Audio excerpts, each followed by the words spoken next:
Ayan, magandang hapon na Pilipinas, sa Luzon, Visayas at Mindanao, at magandang hapon rin sa inyong lahat mga ka-Rayfilia, no? So for this video ay update ko kayo dito sa may NLEX connector mga kababayan, no? Na kung saan ito babagay natin itong Espanya.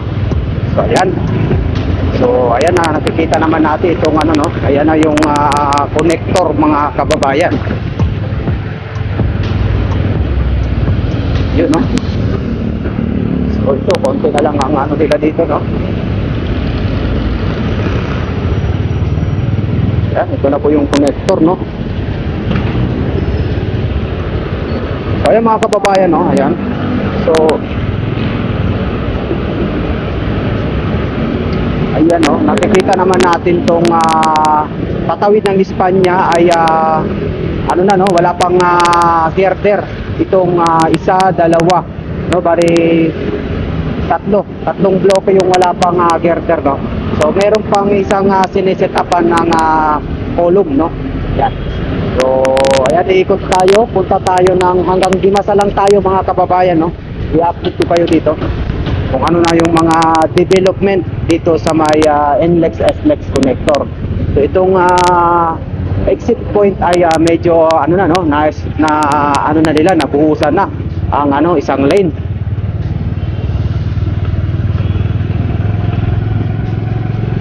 Ayan, no, talagang ano na dito, ito nabuhusan na tong taas nito, no, mga kababayan. Napakabilis ng improvement, mga malalaking sasakyan. So yung mga mixer truck, no, dito. Ayan, no, dito nag-ano na sila, no, naghuhukay. So dito po mag-umpisa yung ano mga kababayan, yung exit, yung entry point, no. Yung entry point dito po yan, yung entry point. Yan. So hindi tayo pwedeng makapasok dyan, no, dahil may mga mixer truck. At talagang minamadali na nila mga kababayan dahil by February ay kailangan na itong mapa, no, mapa dry run.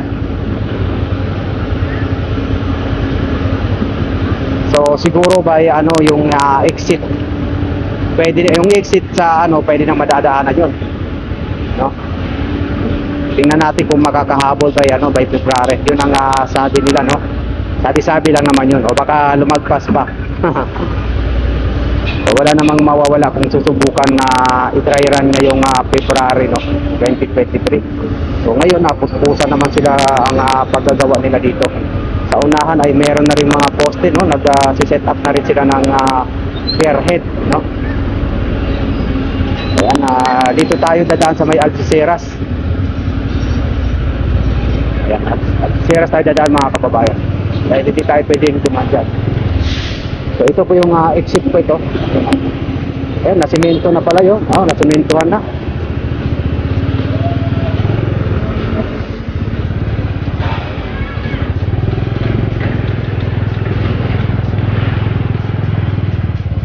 Ayan, Algeciras tayo. Nasimentohan na nila yung ano, no, yung exit point mga kababayan. Napakalaking tulong itong ano na to, connector na ito pag ito ay natatapos, no? Kung ikaw ay bibiyahe mula NLEX hanggang SLEX ay talagang dati 2 hours, ngayon ay nasa 20 minutes na lang yan. So di ba, napakalaki ng matitipid mo na oras mga kababayan. Wawa itong aso na to, napalo siguro to. So ayan, sinicheck sila baka ano ibig sabihin nito.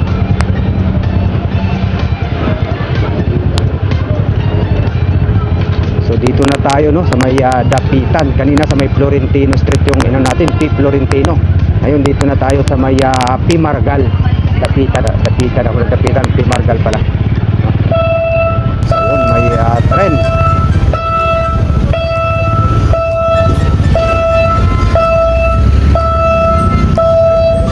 So ayan, may tren po tayo mga kababayan, no, nadadaan.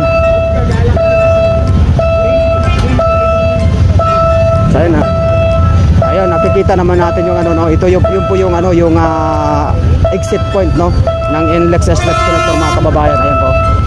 So naka ano na nila, no, nasisimento na po. Ayan, meron pong dumadaan na malaking bulate.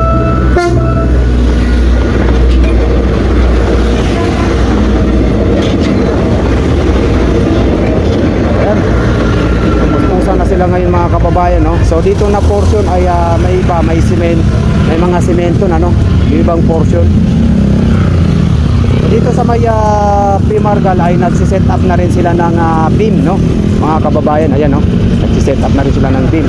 So dito wala pa, no, nagsiset up pa lang sila dito ng scaffolding, no, para sa beam, mga kababayan. So dito sa kabila, ayun na. So ilang poste na lang ang hindi pa nalalagyan ng beam. Isa, no, dalawa, tatlo, apat, lima to dito, no, sa may Pimargal. Isa, dalawa, ayan, no, isa, dalawa, isa siniset upan na eh. Tatlo, apat, lima, no, lima. Mula hanggang sa may dapitan, limang poste, limang beam ang hindi pa nalalagyan. So pagdating naman sa pagdating naman dito sa may exit, yan, natin, ikutan natin.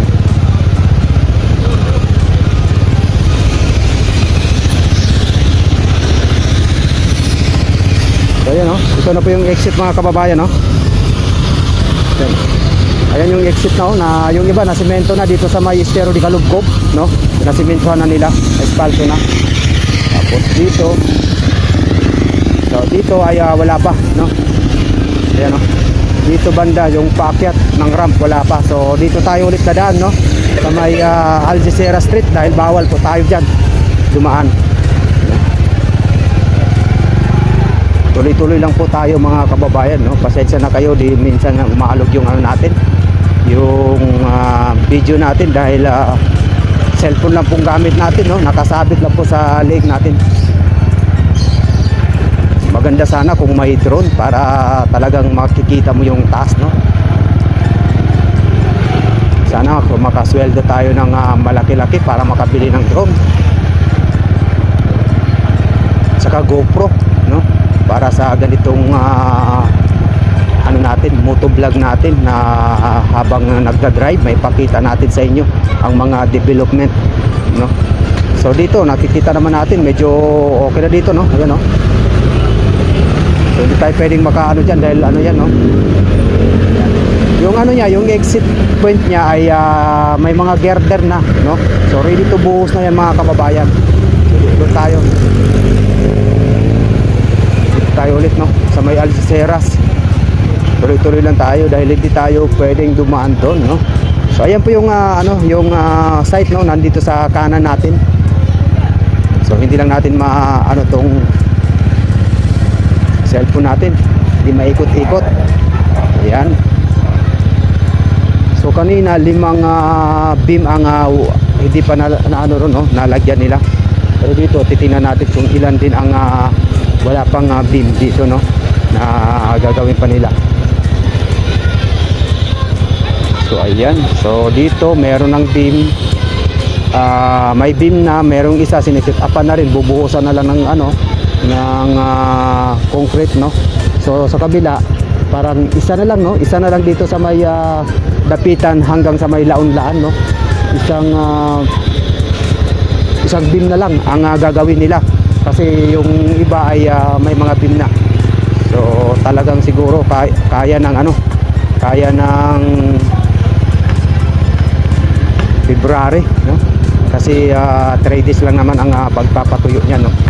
So dito ay siniset upan na rin nila, no, sa may itong laon-laan, no. Ayan. So isang beam na lang ang siniset upan nila. To nakaset up na, ready for na lang, set up for rebar, no, yung rebar cage sa beam at saka dito, kasi yung iba nabubuhusan na. So dalawa lang dito, nasa doon sa may sa may Pimargal ay 5, so 7.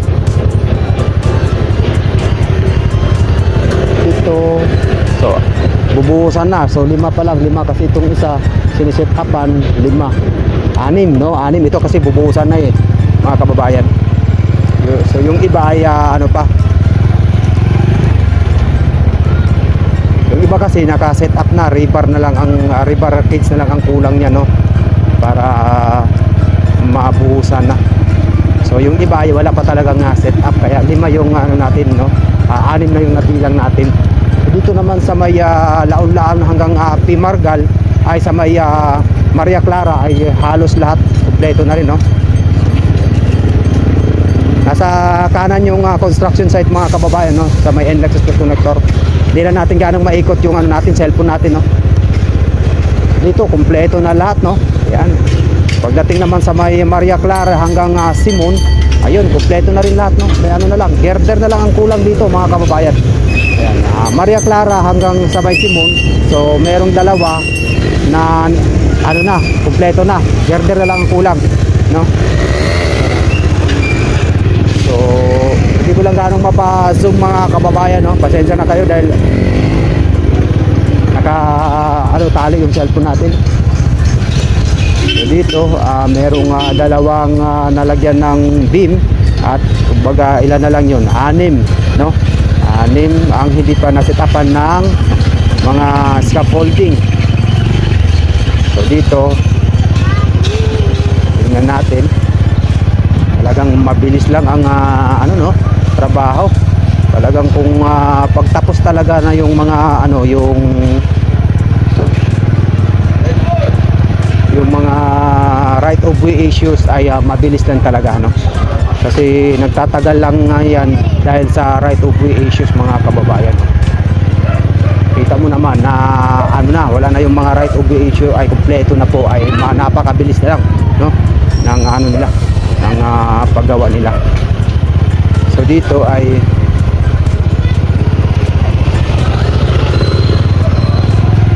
papakita natin sa inyo dito.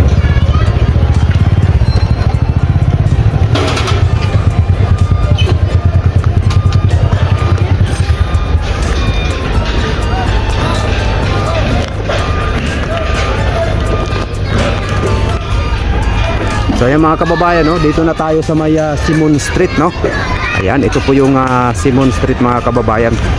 So ito, nagse-set up na rin sila ng ano dito, no, ng rebar cage mga kababayan for beam. Nakatawid na po sa may Dimasalang, no. Ano na lang, mula sa may Dimasalang isa. So meron na lahat ng beam dito sa may patawid ng Dimasalang, no. Ano na lang, girder na lang ang kulang mga kababayan, no. Ayan, yung isa naman ay nagse-set up na rin sila para mabuhusan ng beam, no. Ayan. So 1, 2, 3, 4 dito na lalagyan ng girder mga kababayan. So malapit na matapos. Dito nagse-set up na rin sila. So 1, 2, 3, 4. So 4 dito sa may ano, sa may Simon, no, na sineset upan nila ngayon ng rebar cage mga kababayan. Tulad niyan, ayun, nagse-set up sila ng rebar cage diyan, no. At saka dito, ayan, nagse-set up sila ng scaffolding mga kababayan para sa rebar cage, no. Pero malapit na rin sila matapos diyan. So dito tapos na. So ang sineset up na lang nila diyan ay itong rebar ayan, rebar cage mga kababayan, no. Ayan, dito meron ng rebar cage at saka sa kabila ay ready to buhos na. Ito meron ng mayroon ng buhos, no. Ayan. So, ilan na lang, no, mabilis hanggang sa ano na lang yung wala pa sa may Pimargal, yung binilang natin kanina na hindi pa na set upan ng scaffolding. Bali 5, no, 6 na ano na lang. So napakabilis na lang yan mga kababayan. Kasi ito ano lang to, mga 3 days lang ito mapapatuyo na nila yan mga kababayan.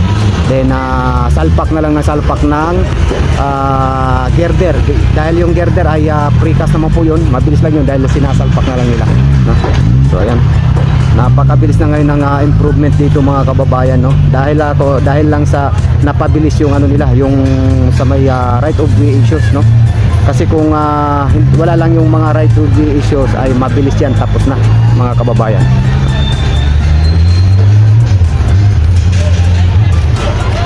So ayan mga kababayan, hanggang dito lang muna itong update natin, no, sa may NLEX SLEX connector.